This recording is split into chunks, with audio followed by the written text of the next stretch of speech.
ಇನ್ನಿತರ ವಿಷಯಗಳ ಬಗ್ಗೆ ಚರ್ಚೆಯನ್ನು ಮಾಡಿದ್ದೀವಿ. ಪ್ರಮುಖವಾಗಿ ನಾವು ಬೆಂಗಳೂರಿನ 2ನೇ ಅಂತಾರಾಷ್ಟ್ರೀಯ ವಿಮಾನ ನಿಲ್ದಾಣ ಈಗಾಗಲೇ ಏರ್ಪೋರ್ಟ್ ಅಥಾರಿಟಿ ಆಫ್ ಇಂಡಿಯಾದವ್ರು ಇನ್ಸ್ಪೆಕ್ಟ್ ಮಾಡ್ಕೊಂಡು ಹೋಗಿದ್ದಾರೆ. ಶೀಘ್ರದಲ್ಲಿ ನಮಗೆ ಅದನ್ನು ಆ ವರದಿಯನ್ನು ಕೊಡಿ, ಆ ವರದಿ ಆಧರಿಸಿ ನಾವು ಮುಂದೆ ಕ್ರಮಗಳನ್ನ ಕೈಗೊಳ್ತೀವಿ. ನಾವು ಎಕ್ಸ್ಪರ್ಟ್ಸನ್ನ ಇದು ಮಾಡಬೇಕು, ಅವ್ರಿಗೆ ಅದು ಕೊಟ್ಟು ವಯಬಿಲಿಟಿ ಫಿಸಿಬಿಲಿಟಿ ಸ್ಟಡೀಸ್ ಮಾಡಬೇಕಾಗ್ತದೆ.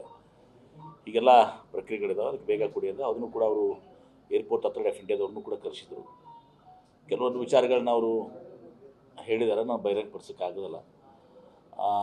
ಅವರು ಅದನ್ನ ಕೊಟ್ಟ ಮೇಲೆ ನಾಳೆ ನಾವು ಸೋಮವಾರ ಒಂದು ಮೀಟಿಂಗ್ ಇದೆ, ಸೋಮವಾರ ಮಂಗಳವಾರ, ಮತ್ತು ಮುಖ್ಯಮಂತ್ರಿಗಳು ಕೂಡ ಸ್ವಲ್ಪ ಚರ್ಚಿಸಬೇಕಾಗುತ್ತೆ ಕೆಲವು ವಿಚಾರಗಳನ್ನ. ಎರಡನೇದಾಗಿ ಮೈಸೂರಿನ ವಿಚಾರದಲ್ಲಿ ನಾವು ಮಾತಾಡಿದ್ದೀವಿ. ಶಿವಮೊಗ್ಗ ವಿಮಾನ ನಿಲ್ದಾಣ, ವಿಜಯಪುರ ವಿಮಾನ ನಿಲ್ದಾಣ ಏನು ಕೋರ್ಟ್ನಲ್ಲಿದೆ. ಆಮೇಲೆ ಹಾಸನ ಬಗ್ಗೆ ನಾವು ಮಾತಾಡಿದ್ದೀವಿ. ಏರ್ಪೋರ್ಟ್ ಅಥಾರಿಟಿ ಆಫ್ ಇಂಡಿಯಾದವರು ಕೆಲವೊಂದು ವಿಚಾರಗಳನ್ನ ಹೇಳಿದ್ದಾರೆ. ಅವೆಲ್ಲವೂ ಕೂಡ ನಾವು ಸೋಮವಾರ ಅವರು ಏರ್ಪೋರ್ಟ್ ಆಫ್ ಇಂಡಿಯಾಗೆ ಒಪ್ಪಿಸಿ ನೀವು ಅಂತ ಅನ್ನೋದನ್ನು, ಇವೆಲ್ಲ ಏರ್ಪೋರ್ಟ್ಸ್ ಒಪ್ಪಿಸಿದ್ರೆ ನಾವು ಅದನ್ನು ಸುಗಮವಾಗಿ ನಡೆಸ್ತೀವಿ. ಮತ್ತು ಏನಾದರೂ ನೀವು ಅಪಾರ್ಟ್ ಫ್ರಮ್ ಲ್ಯಾಂಡು ಇನ್ಫ್ರಾಸ್ಟ್ರಕ್ಚರ್ ಖರ್ಚು ಮಾಡಿದರೆ ಅದನ್ನು ರೀಇಂಬರ್ಸ್ ಮಾಡುವಂಥದ್ದು ಮಾಡ್ತೀವಿ. ಎಲ್ಲವೂ ಕೂಡ ಇದಾವೆ, ವಿಚಾರಗಳಿದ್ದಾವೆ. ಅದನ್ನು ನಾನು ಒಬ್ಬನೇ ನಿರ್ಣಯ ತೊಗೊಳಕ್ಕಾಗೋದಿಲ್ಲ. ಅದನ್ನು ಮುಖ್ಯಮಂತ್ರಿಗಳ ಜೊತೆ ಚರ್ಚೆ ಮಾಡಿ ನಾವು ರಾಜ್ಯದ ಹಿತದೃಷ್ಟಿಯಿಂದ ಭಾಳ ಒಳ್ಳೆಯ ಮೀಟಿಂಗ್ ಆಗಿದೆ ನಿನ್ನೆ.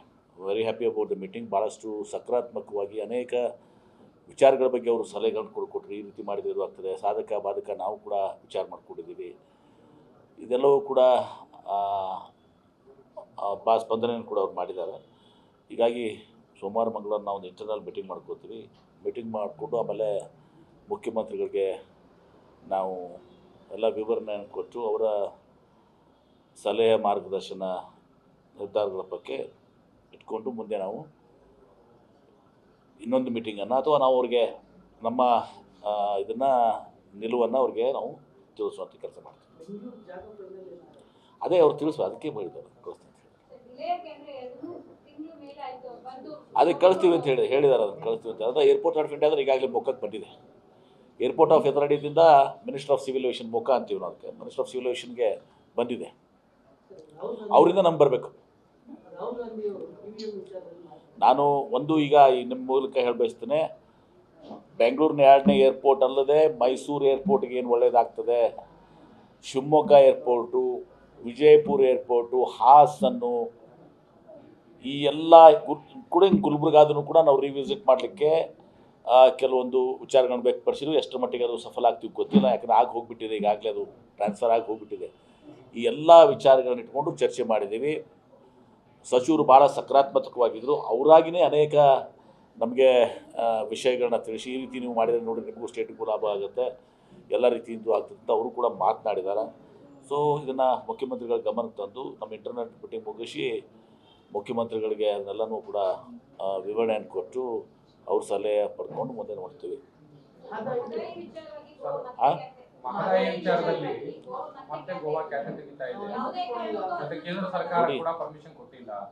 ನೋಡಿ, ಮಹದಾಯಿ ವಿಚಾರದಲ್ಲಿ ಈಗಾಗಲೇ ಟ್ರಿಬ್ಯುನಲ್ ಅವಾರ್ಡ್ ಆಗಿದೆ, ನೋಟಿಫಿಕೇಶನ್ ಕೂಡ ಆಗಿದೆ.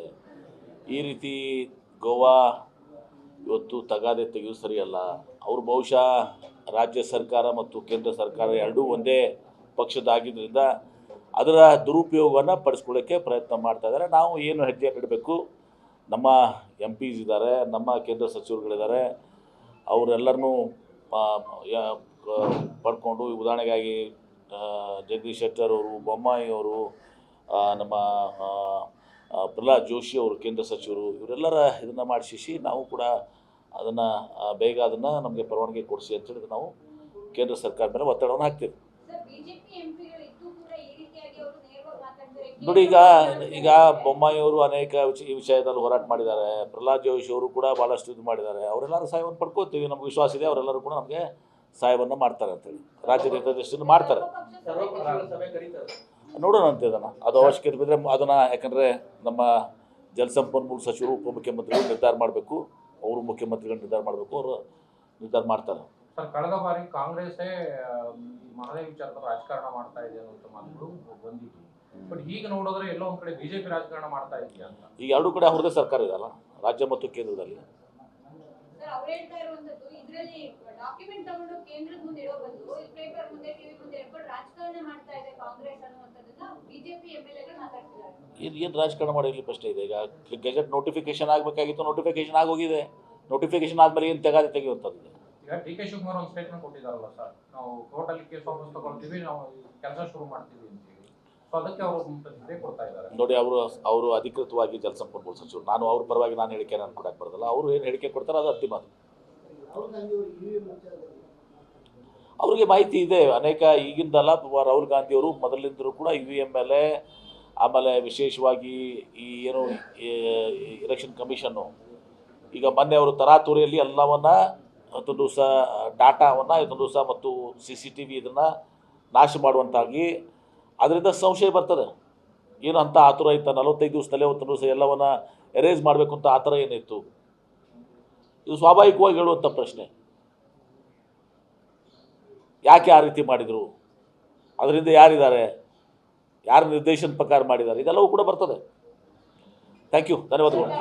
ಗಣತಿ ಮಾಡುವಂತಹ ವಿಚಾರವಾಗಿ ಇದೀಗ ಟೈಮ್ ಬಾಂಡಿಂಗ್ ಅನ್ನುವಂತಹ ವಿಚಾರವಾಗಿ ಟೀಕೆ ಮಾಡ್ತಾ ಇದ್ದಾರೆ. ಎಲ್ಲ ಟೈಮ್ ಬೌಂಡೇ ಆಗ್ತದೆ. ರಾಜ್ಯದ ಜನಗಣತಿ ಏನಿದೆ ಅದು ಸಾಮಾಜಿಕ ಮತ್ತು ಶೈಕ್ಷಣಿಕ ಸರ್ವೆಯನ್ನು ಒಳಗೊಂಡಿರ್ತದೆ. ಕೇಂದ್ರ ಸರ್ಕಾರದ ಸರ್ವೆ ಕೇವಲ ಜಾತಿ ಇದನ್ನು ಅಷ್ಟೇ ಮಾಡ್ತದೆ. ವ್ಯತ್ಯಾಸ ಇದೆ ಇಲ್ಲಿ. ನಾವು ಸಾಮಾಜಿಕ ಹಾಗೂ ಶೈಕ್ಷಣಿಕ ಸ್ಥಿತಿಗತಿಗಳ ಬಗ್ಗೆ ನಾವು ಅದನ್ನು ತಿಳ್ಕೊಳ್ತೀವಿ. ಪ್ಲಸ್ ಸರ್ವೆ ಆಗ್ತದೆ. ಅಲ್ಲಿ ಕೇವಲ ಬರೀ ಜಾತಿ ಸರ್ವೆ ಆಗ್ತದೆ. ಇಷ್ಟಿಷ್ಟು ಸಂಖ್ಯೆ ಅಷ್ಟಕ್ಕೆ ಸೀಮಿತ ಆಗ್ತದೆ.